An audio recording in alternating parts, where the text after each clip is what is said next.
Ada yang datang tanpa suara, melewati tanah yang ditumbuhi pala, berdiri di setapak tua yang menyimpan gema. Ia tidak bertanya, ia hanya melihat, seolah sedang memastikan apakah yang tersisa masih bernyawa. Mengunci wangi rampah di selaraga tubuh, tempat nafas menjadi tanah, tabu detak memanggil langit yang basah. Akar waktu merambat di dada, mengikat langkah pada cahaya. Tubuh bersujud pada bumi yang setia, tabuh bergema menjaga doa.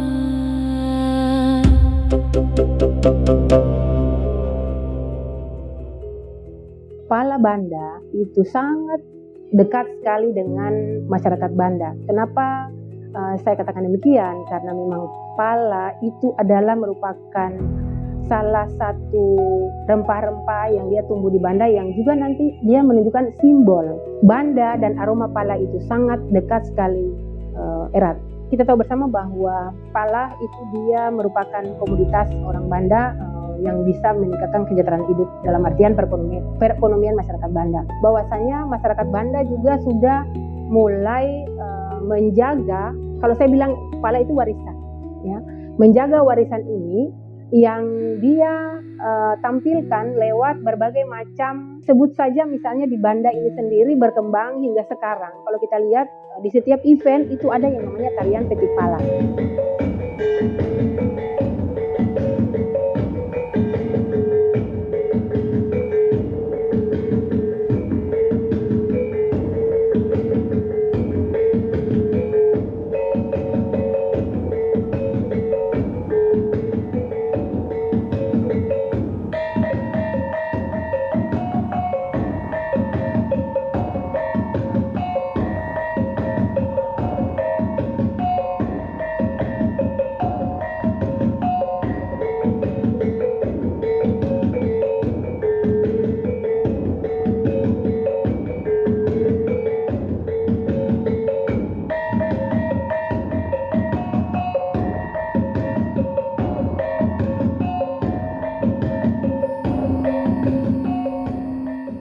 Tubuh bergerak seperti mengikat sesuatu. Gerak yang tidak tertulis di buku manapun, tapi hidup di otot, di nafas, di tanah. Setiap petikan adalah cara manusia berbicara pada alam. Setiap langkah adalah jejak yang diwariskan tanpa tinta. Tempat nafas menjadi tanah, tabu detak memanggil langit. Tarian petik pala ini dikemas oleh orang Banda sendiri, masyarakat Banda sendiri. Tokoh yang berperan untuk memunculkan atau menciptakan gerakan-gerakan tarian petik pala ini, saya sendiri tidak tahu secara pasti, tapi pernah saya berdiskusi dengan salah satu tokoh, yaitu Ibu Selva Asman, yang mengatakan bahwa tarian petik pala ini ada aktivitas masyarakat Banda yang tadinya yang harus kita jaga sampai sekarang. Misalnya saja aktivitas memetik pala, memanen pala, aktivitas keseharian itu dia munculkan kembali lewat bentuk tarian yang mereka tampilkan itu. Mulai dari kegiatan sebut saja gerakan melihat pala itu sebagai simbol bahwasanya masyarakat Banda itu sudah paham secara ekologi pala yang nantinya dipetik atau hasil bumi yang diambil itu adalah yang betul-betul yang memang sudah matang. Setelah memetik lalu kemudian ada tahapan selanjutnya yaitu menjemur. Nah, menjemur itu sudah bentuk transformasi sebenarnya dari pala mentah yang kemudian menjadi dipisah bagian-bagian pala yang nanti akan diperjualbelikan. Nah, gerakan-gerakan ini menyiratkan bahwasanya itu ada hubungan antara manusia dengan alam. Kita tidak sebut petik pala, tetapi PT pala. PT pala itu artinya memetik pala. Oleh orang Banda mengatakan PT. Tarian ini sudah dimunculkan di beberapa event, bahkan sampai sekarang kalau kita lihat pada saat menyambut tamu-tamu besar yang ada di sini, turis mancanegara ataupun orang lokal, pejabat penting datang ke sini, kita selalu suguhkan dengan tarian itu. Tujuannya untuk apa? Memperlihatkan kepada orang bahwasanya generasi muda Banda sudah menjaga, melestarikan apa yang ada di Banda ini, di tanah Banda, melalui karya seni, yaitu tarian PT Pala tadi. Tentunya tidak dimainkan oleh 1-2 orang, tetapi berkelompok. Berkelompok itu juga tandanya bahwa tarian ini menunjukkan simbol adanya hubungan solidaritas.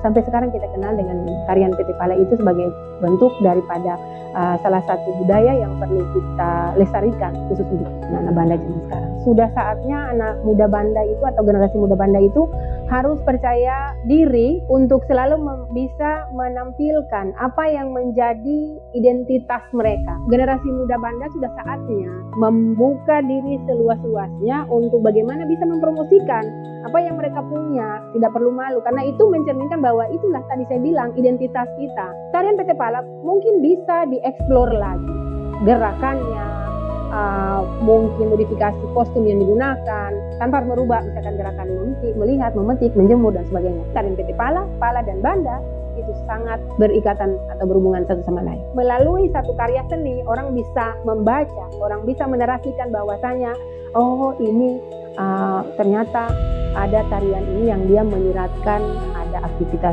pala, memanen pala yang harus sama-sama kita lestarikan. Bukan saja tanggung jawabnya itu ada di generasi muda, tapi kita juga orang tua yang harus mendorong, memotivasi anak muda sekarang untuk bagaimana tetap percaya diri dan mengelola, mengeksplor apa yang dia punya saat ini dalam hal tarian PT Pala, dan harus dijaga hingga ke depannya. Jika tubuh adalah gerak, maka tabuh adalah napasnya.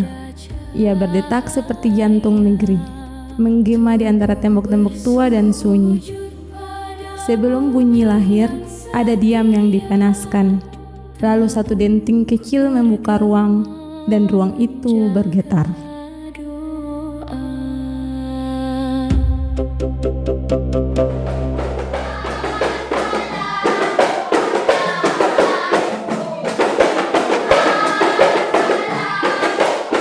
Ciri khas rebana Banda Neira dengan rebana di daerah-daerah lain itu bisa kita lihat dari model, kemudian peruntukan rebana itu sendiri. Rebana ini merupakan satu alat musik yang sekarang kita kenal dengan alat musik tradisional Banda Neira yang di dalamnya terdapat berbagai unsur, entah itu unsur Timur Tengah, kemudian berbaur dengan unsur Eropanya, berbaur dengan unsur Melayu maupun unsur lokal yang ada di Banda Neira itu sendiri. Jadi ruh dari rebana ini nantinya akan menjadi satu budaya baru yang menjadi entitas budaya dari masyarakat Banda.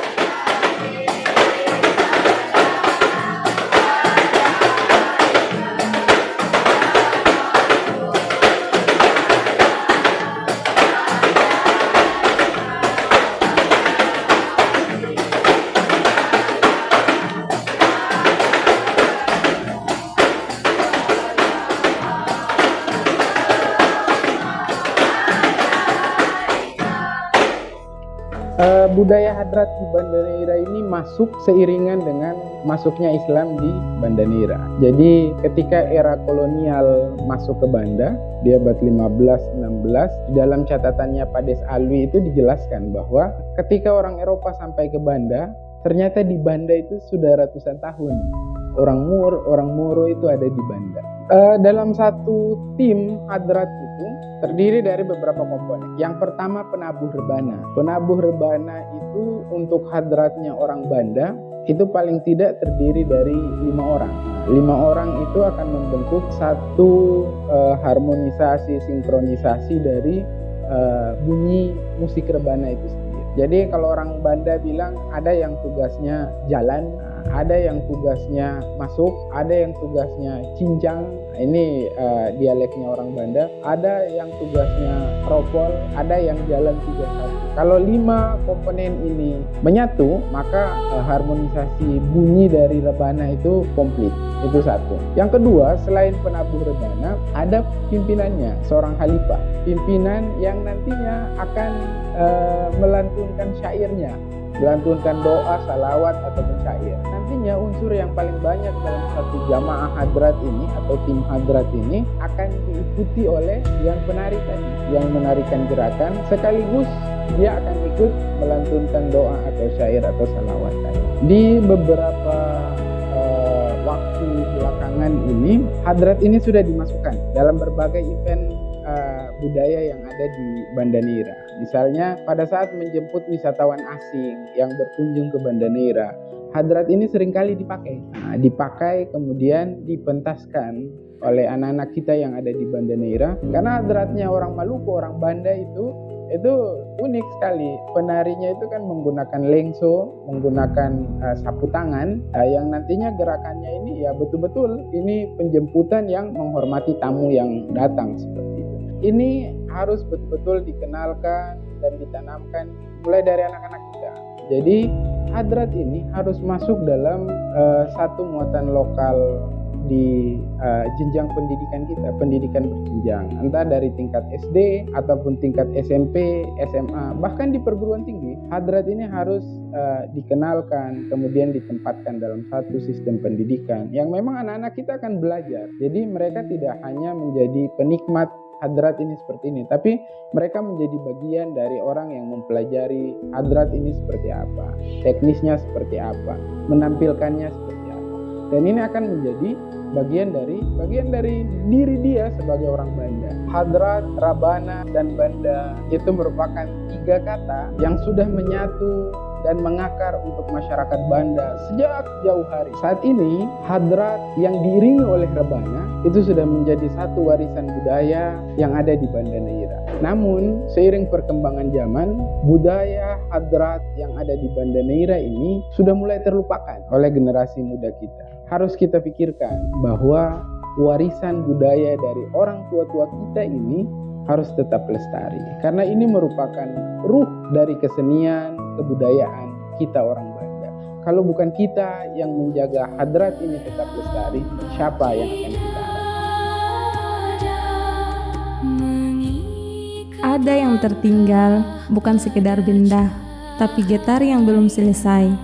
Kadang yang hilang bukan suaranya, tapi tangan yang mau melanjutkan. yang setia, tabuh bergema menjaga doa.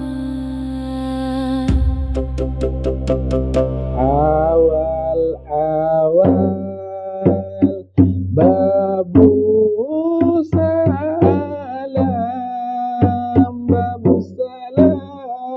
at-tawaf wa baitullah.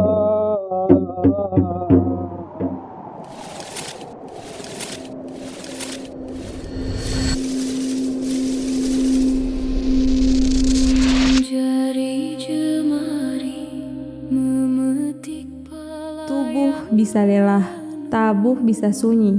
Tapi selama ada yang berdiri diam dan mau melihat, selama ada tangan yang berani menyentuh kembali, detak itu tidak akan padam.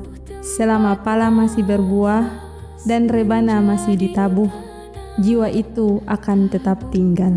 detak memanggil langit yang basah, akar waktu merambat di dada, mengikat langkah pada cahaya, tubuh bersujud pada bumi yang setia, tabuh bergema menjaga